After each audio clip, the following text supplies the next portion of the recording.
तो नमस्कार बच्चों, आप सभी का स्वागत है। और आज इस वीडियो में हम फर्स्ट सेम के जो नॉन डिटेल है कथा सिंधु, उसकी एक कहानी प्रायश्चित, ठीक है, तो उसकी चर्चा करेंगे बच्चों। तो प्रायश्चित, जैसा कि आप सभी को मालूम है, प्रायश्चित का अर्थ सभी जानते हैं कि प्रायश्चित करना मतलब जब हम कोई गलती कर लेते हैं बच्चों, तो उस गलती को सुधारने के लिए, ठीक है, जो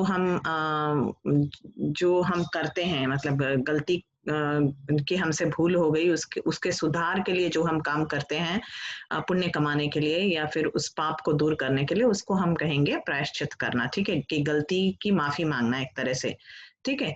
तो ये जो कहानी है बच्चों, आपको बहुत ही ऊपर से हम देखेंगे तो बहुत ही हास्यास्पद लगने वाली, बहुत ही मनोरंजक कहानी है भगवती चरण वर्मा जी की। और व्यंग्यात्मक भी है, उसमें व्यंग है, किस चीज पर व्यंग किया गया है और कहानी कैसे कैसे आगे बढ़ती है, उसके जो मुख्य पात्र कौन है और उसमें क्या कहा गया है, ये बहुत ही जो है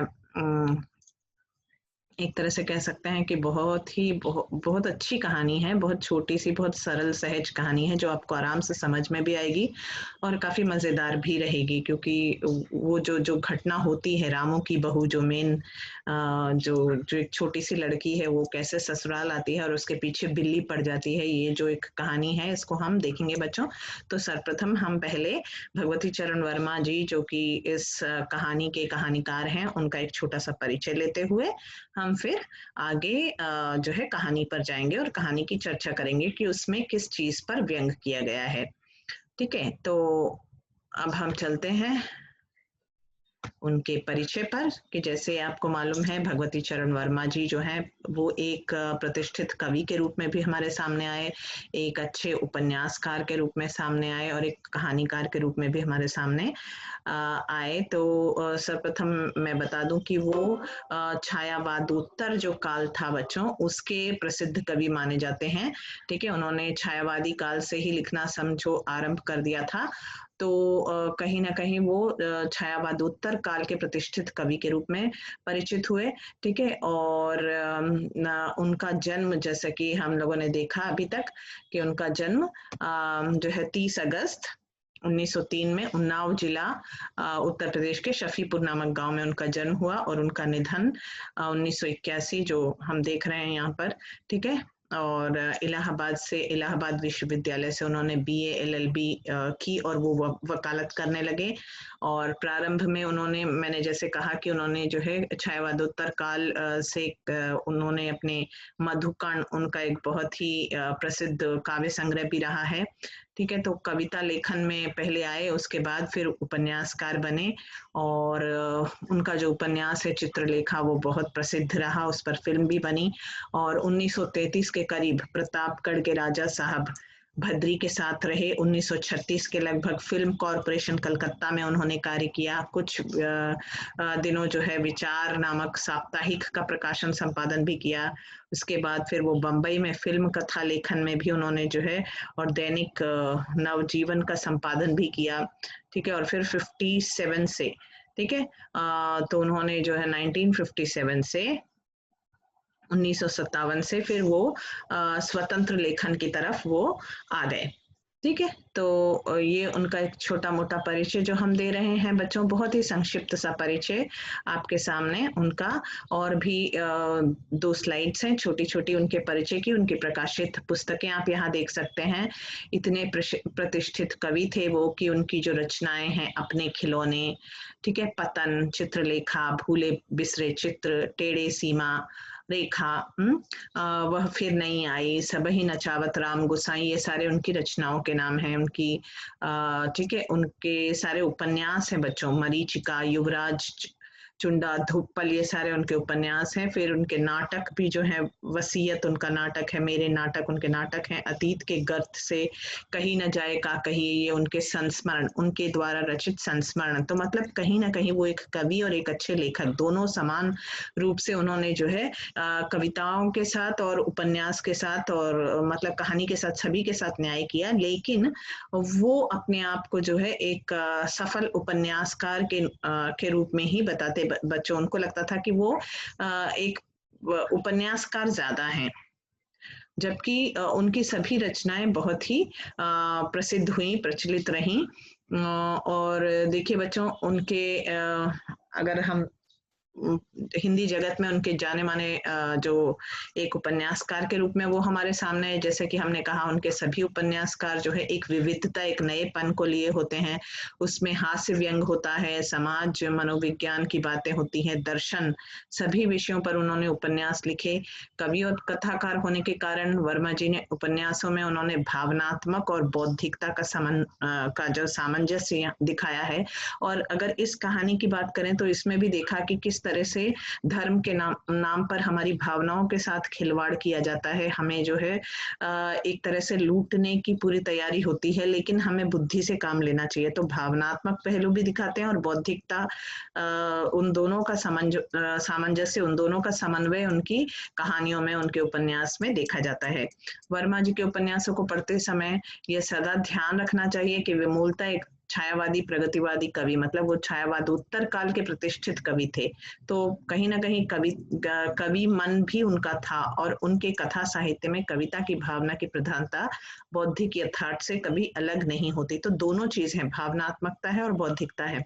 उपन्यासों की तो परंपरागत शिथिल और बने बनाए रूप विन्यास और कथन शैली को नई शक्ति प्रदान की संपन्नता, कथा वस्तु का नया विस्तार भी उनकी जो एक कथा वस्तु को नया विस्तार देने वाले रचनाकारों में से वो थे।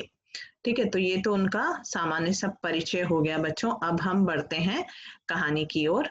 अब जैसा कि हमने कहानी का नाम है प्रायश्चित, कि रामू की बहू से एक छोटी सी गलती हो जाती है। वो छोटी सी बच्ची है। पुराने जमाने में जैसा कि आप सभी को मालूम है कि 13-14 साल पर शादी कर दी जाती थी। तो वही स्थिति जो है रामू की बहू की थी कि जब उसकी शादी हो जाती है और वो पहली बार ससुराल जाती है, तो उसके साथ क्या क्या होता है नई बहू के साथ। और एक बिल्ली उसके पीछे पड़ जाती है कि वो छोटी है, कोई भी गलती करे तो फिर बिल्ली जो है उसका खामियाजा वो जो है उसकी बिल्ली की वजह से जो है उसे डांट पड़ती है, उसका खामियाजा उसे भुगतना पड़ता है। तो ये कहानी हास्यास्पद भी है बच्चों, और एक संदेश भी देती है कि उस तत्कालीन समाज में धर्म की आड़ में किस तरह से जो लोग थे मासूम, उनकी मासूमियत के साथ खेला जाता था, उनकी भावनाओं के साथ जो है खेला जाता था, और किस तरह उन्हें लूटने का एक प्रयत्न किया जाता है पंडित परम सुख चौबे द्वारा। तो ये सारी चीजें इस कथा में बहुत ही सुंदर ढंग से जो कहानीकार हैं भगवती चरण वर्मा, उन्होंने रखी है। तो देखिए, ये एक यथार्थवादी व्यंग्यात्मक रचना है उनकी। और कहानी कैसी है, उसमें क्या क्या है, हम कहानी जो है मैं पढ़ती जाऊंगी और समझाती भी जाऊंगी आपको साथ साथ। की कबरी बिल्ली घर में अगर किसी से प्रेम करती थी तो रामू की बहू से, और रामू की बहू घर में अगर किसी से घृणा करती थी तो वो कबरी बिल्ली से। तो अब देखिए, यहाँ पर सबसे अच्छी बात क्या है कि कहानी शुरू ही ऐसे होती है कि दोनों जो हैं वो एक दूसरे की दुश्मन बनी बैठी थी। क्योंकि जो 14 साल की बालिका जैसे ही आई थी ससुराल, तो अब थी तो वो, चाहे वो बहू थी लेकिन थी तो वो छोटी लड़की ही। तो कभी वो जो है स्टोर रूम जिसे कहते हैं भंडार घर, जिसमें कि खाना वाना सब मतलब सारा राशन पानी होता है घर का, वो चौका खुला छोड़ देती। कभी भंडार घर खुला छूट जाता तो कभी उसको चौका खुला छूट जाता। और तो बिल्ली आती और उसके पीछे पीछे आकर जो है कभी दाल की पतीली गिरा कर चली जाती, कभी घी पीकर चली जाती, कभी दूध वो बेचारी वहां पर रख कर भूल जाती चौके में। तो दूध का ढक्कन हटाया और दूध पीकर वहां पर जो है चली जाती। तो रामू की बहू की तो जान जो है वो आफत में आ चुकी थी, और वो सोचने लगी कि मैं इससे छुटकारा कैसे पाऊं। ये मेरे घर भर में ये जो है मेरे पीछे लगी रहती है, मैं जहां जाती हूँ चौका खुला छोड़ देती हूँ तो वहां कुछ कांड कर देती है, भंडार घर अगर खुला छूट जाता तो वहां कोई कांड कर देती है। तो मैं इसका आखिर करूं क्या। ठीक है, अगर इस घर में रहना ही है तो वो अपने मन में ठान लेती है कि अगर रहूंगी तो या तो मैं रहूंगी या फिर ये बिल्ली रहेगी। अब देखिए, बच्ची बहुत छोटी 14 साल की ही है, लेकिन जब वो ससुराल आती है, ससुराल की जिम्मेदारियां जब वो निभाने लगती है, और सास जो है अपनी माला लेकर वो फेरने लगती हैं, और जब बहू से कोई गलती हो जाती है तो फिर उसे सुनना भी पड़ता है, ससुराल है। तो उसे बहुत गुस्सा आता है, उसे लगता है कि अरे कुछ ना कुछ भी हो, अब तो मैं इस बिल्ली को जो है सबक सिखा कर रहूंगी, या तो ये बिल्ली रहेगी घर में या फिर मैं रहूंगी। तो दोनों के बीच में जैसे तन जाती है, और बिल्ली है कि उसका पीछा ही नहीं छोड़ती। ठीक है। तो कबरी जो है वो कबरी बिल्ली, मतलब वो जो बिल्ली है उसको हमने कबरी बिल्ली कहा है। ठीक है। तो कबरी बिल्ली जो है वो हमेशा उसके पीछे पीछे घूमती थी, उस पे जैसे धारियां होती हैं जब बिल्ली पे, तो उसको कबरी बिल्ली कह दिया जाता है। ठीक है। तो ये जो कबरी बिल्ली है वो हमेशा उसके पीछे पीछे लगी रहती है और उसको गुस्सा आता रहता है। तो एक दिन क्या करती है रामू की बहू, उसके गुस्से को, और गुस्सा कब आता है देखिए, कि वो अपने पति के लिए, रामू के लिए खीर बनाती है, और खीर बनाकर क्या करती है, उसमें पूरे मेवे जो है, पिस्ता बादाम सब, देखिए आप यहाँ पर देख सकते हैं कि कबरी बिल्ली बैठी देख रही है वहां से। और वो जो बहू है वो एक जो है हाथ में कटोरा लिए जा रही है जिसमें कि खीर है, जो जो उसने अपने पति के लिए बनाई है, और उसमें उसने मेवा सब सब मेवे डाले, काजू किशमिश सब डालकर जो है मेवा डालकर दूध को औटाकर उसने अच्छी खीर बनाई। तो खीर अब उसने सोच लिया था कि अगर मैं यहाँ रखूंगी, अगर वो रसोई में रखती तो बिल्ली तो कैसे भी चट कर जाती। तो उसने सोचा यहाँ नहीं रखकर मैं क्या करूंगी, कमरे में ऊपर ताक पर रख दूंगी, कि जिससे वहां पर वो नहीं पहुंच पाएगी, बिल्ली जो है ऊंचे स्थान पर नहीं नहीं पहुंच पाएगी। तो वो जाकर जो है कटोरा अपने कमरे में ऊपर रख देती है, और उसी उसी समय उसकी सास जो है उसे बुलाती हैं, और वो कमरा छोड़कर वहां से जाती है, कि बिल्ली आती है और वो ऊंचाई का अंदाजा लगाकर छलांग मारती है और कटोरा नीचे, और पूरी पूरी जो खीर है वो चट कर जाती है और वहां से भाग जाती है। और जब तक कि उसे वो कटोरा गिरने की आवाज आती है और रामू की बहू भाग कर आती है कि अरे कुछ बिल्ली ने फिर कुछ कांड कर दिया, और आकर देखती है तो उसका जो पारा है वो चढ़ जाता है, उसको समझ में आ जाता है कि यहाँ तो बिल्ली ने जो है पूरा कटोरा साफ कर दिया। तब वो सोच लेती है कि अच्छा ठीक है, अब जो है मैं इसको देख लूंगी। और अगले दिन क्या करती है वो, अगले दिन सुबह जब वो उठती है और देखती है कि अब तो उसके सर पे खून सवार हो जाता है, सोचती है कि नहीं अब तो बिल्ली जैसे ही आएगी मैं अब कल सुबह उसका काम तमाम करना ही है। और वो सोच कर बैठी रहती है, और सुबह सुबह उठ के अच्छा आराम से जाती है, दूध गर्म करती है और लाकर जो है जान पूछकर एक कटोरा दूध जो है वो दहलीज पर वहां पर रख देती है जहां से। और कबरी तो पीछे से उसको हमेशा देखती ही रहती है और उसका पीछा करती रहती है। तो ये जो बिल्ली है वो उसके पीछे वहां पर जो है ताक लगाए देखती रहती है कि रामू की बहू कहाँ कोई गलती करे और उससे जो है मौका मिल जाए घी दूध चट करने का। तो वो जान पूछकर वो देख लेती है कि कबरी उसे देख रही है, तो वो अच्छा दूध का कटोरा लेती है और वो दहलीज के पास आके वहां पर रख कर वहां से हटकर चली जाती है। तो जैसे ही कबरी बिल्ली दूध पीने में लग जाती है, तो वो क्या करती है, जो पटा होता है, पटा जो जो पीठा जिसको कहते हैं, ठीक है, जो मतलब लकड़ी का एक छोटा ऐसा बैठने का जो पटा होता है, उसे लेती है और जोर से, कबरी बिल्ली जब दूध पी रही होती है उसके ऊपर जोर से उछाल कर वहां से फेंकती है। और कबरी बिल्ली जो है वो ना हिलती है, ना डुलती है, ना चीखती है, ना चिल्लाती है, औंधी होकर गिर जाती है, उलट जाती है। अब तो देखो ये घर में जो नौकरानी है, मिस्रानी है, वो लोग कहने लगते हैं अरे जो बहू है उसके सिर पर पाप चढ़ गया, उसने बिल्ली मार दी। ठीक है। और बिल्ली की हत्या का जो पाप है, क्योंकि बिल्ली ना हिल रही है ना डुल रही है, मतलब मर गई है। तो बिल्ली जब मर गई तो घर में किसी चीज की हत्या हो गई तो हत्या का प्रायश्चित होगा, और प्रायश्चित के लिए बुलाया जाता है। घर में मातम छा जाता है कि अब घर में तो एक जो है एक बहुत बड़ा अपराध हो गया, अब तो बहू को नर्क मिलेगा। तो इससे पार पाने के लिए, इस अपराध से बाहर निकालने के लिए बहू को प्रायश्चित करना होगा। और प्रायश्चित कराने वाले कौन है? पंडित परम सुख चौबे, उनको बुलाया जाता है।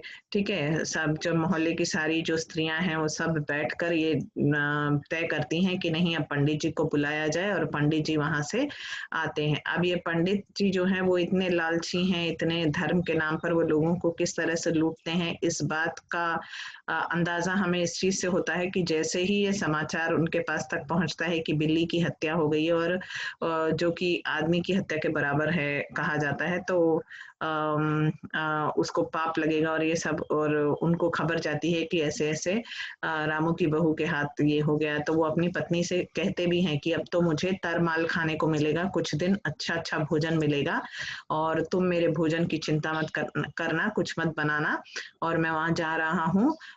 जो घासीराम जी हैं उनकी पतोहू, मतलब उनकी जो बहू है, उसने मतलब उसके हाथों वैसे बिल्ली की हत्या हो गई है, तो मैं वहां जा रहा हूँ, और तुम चिंता मत करना, थोड़े दिन तक मैं वहीं भोजन करूंगा, मेरे सब भोजन पानी का इंतजाम वो लोग कैसे भी करेंगे ही, और मुझे रोज अच्छा अच्छा खाने को मिलेगा, ये सोच लेते हैं और अपनी पत्नी से बोल देते हैं।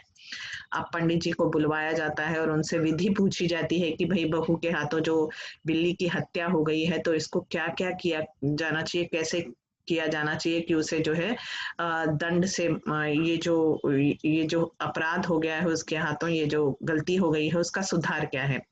तो अब पंडित जी देखिए कितना आराम से बोलते हैं कि अरे ये पाप तो बहुत ज्यादा बड़ा है, तो ऐसा करेंगे कि बिल्ली के वजन की ही सोने की बिल्ली आप बनवाइए और उसे जो है दान में दीजिए। देखिए, बिल्ली के वजन की सोने की बिल्ली बनवाइए और उसे दान में दीजिए, वो कहते हैं। तो जब सब लोग बोलते हैं सोने की बिल्ली इतनी महंगी, और वो भी बिल्ली के वजन की बिल्ली, आप क्या कह रहे हैं, थोड़ा कम कीजिए, ये वो, जब कोई ऐसा उपाय बताइए जो हमारी जो है हम कर भी पाए। तो तय होते होते, चर्चा होते होते ये बात तय होती है कि अच्छा ठीक है, 11 तोले सोने की बिल्ली बनवाई जाएगी, ठीक है, और उसे दान में दिया जाएगा। और उसके बाद वो कहते हैं कि 11 तोले बिल्ली का दान तो करना ही करना है, साथ साथ 21 दिन तक पाठ कराना है घर में, ठीक है, 21 दिन तक पाठ कराना है, उसके 21 रुपए दक्षिणा देना है, और 21 दिन तक दोनों समय जो है ब्राह्मणों को भोज दिया जाना चाहिए। और ठीक है, अगर दोनों समय भोजन 5 ब्राह्मण आकर नहीं कर सकते, तो उन 5 ब्राह्मणों के समान भोजन मैं ही कर लिया करूंगा सुबह शाम 21 दिन तक। तो उसके लिए भी वो तैयार हो जाते हैं। ठीक है, फिर दान में क्या क्या चाहिए इस चीज का एक लिस्ट बना लेते हैं। जैसे मान लीजिए उनके घर का राशन पानी पूरा वो इसी में बता देते हैं। वो कहते हैं कि भाई देखो 10 मन गेहूं दे देना, 1 मन चावल दे देना, 1 मन दाल दे देना, मन भर तिल दे देना, 5 मन जौ और 5 मन चना, 4 पसेरी घी और मन भर नमक। ये सारा लिस्ट जो है उन्हें थमा देते हैं कि ये सारी चीजें जो है, इतना सामान मुझे प्रायश्चित के लिए दान के लिए चाहिए।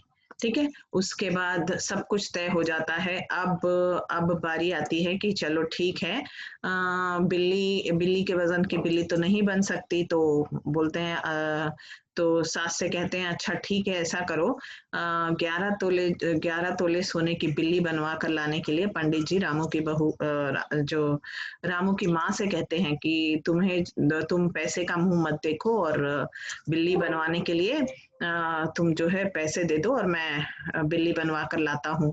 जैसे ही वो ये कह देते हैं, और कहने के बाद क्या होता है कि बिल्ली उठकर वहां से भाग जाती है। अचानक मेहरी आकर कहती है कि अरे बिल्ली तो उठकर भाग गई। तो इस कहानी में स्पष्ट होता है कि किस तरह से धर्म की आड़ लेकर लोगों को उल्लू बनाने वाले, मतलब ये जो धर्म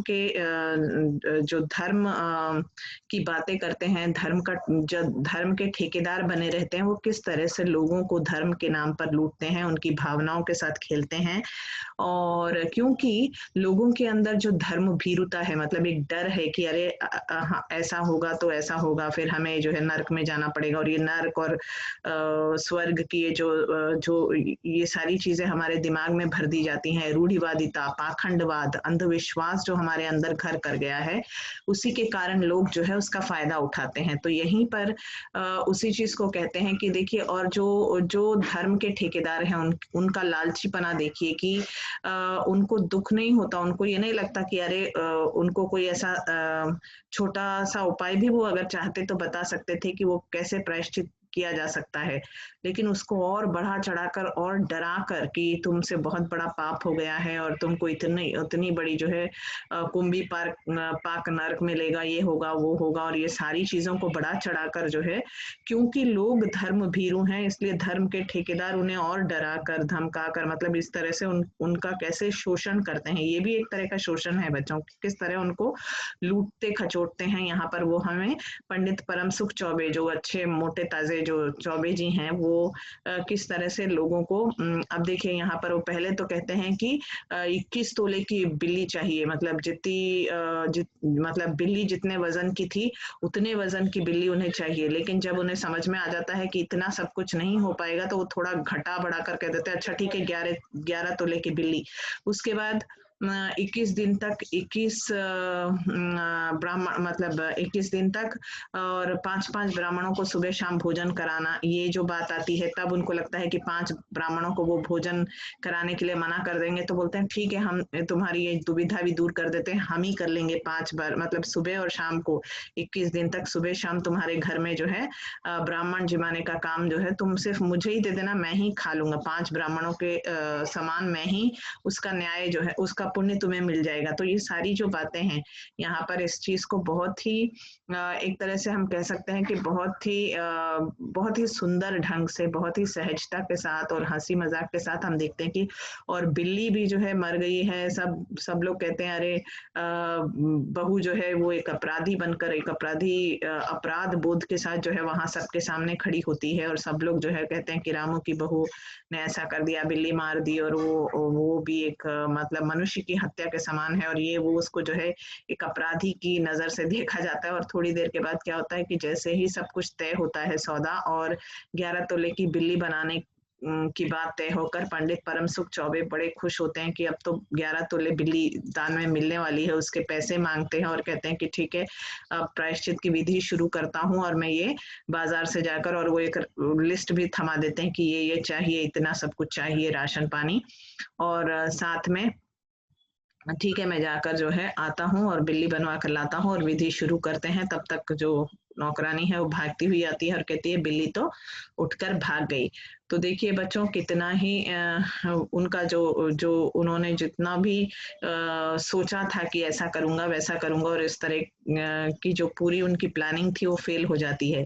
ठीक है, तो इस कहानी के अंतर्गत, इस कहानी में व्यंग के माध्यम से उन्होंने ये बताना चाहा है कि किस तरह से ज्ञानी हो या फिर कोई अज्ञानी, सभी का उद्देश्य धन इकट्ठा करना होता है जैसे हमने देखा, और धर्म भीरुता और रूढ़िवादिता, पाखंडवाद, ये सारी चीजों को यहाँ पर प्रस्तुत करने की कोशिश की है कि हर चीज के पीछे जो है कारण क्या है, धन ही है।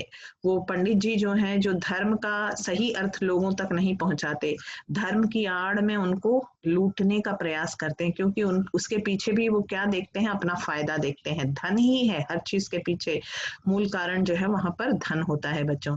तो ये जो कहानी है प्रायश्चित, बहुत ही सुंदर, बहुत ही सरल कहानी है, इसे पढ़िएगा और ये आराम से आपको समझ में आ जाएगी। तो इस वीडियो में हम बस इतना ही, अगले वीडियो के साथ मिलेंगे बच्चों, धन्यवाद।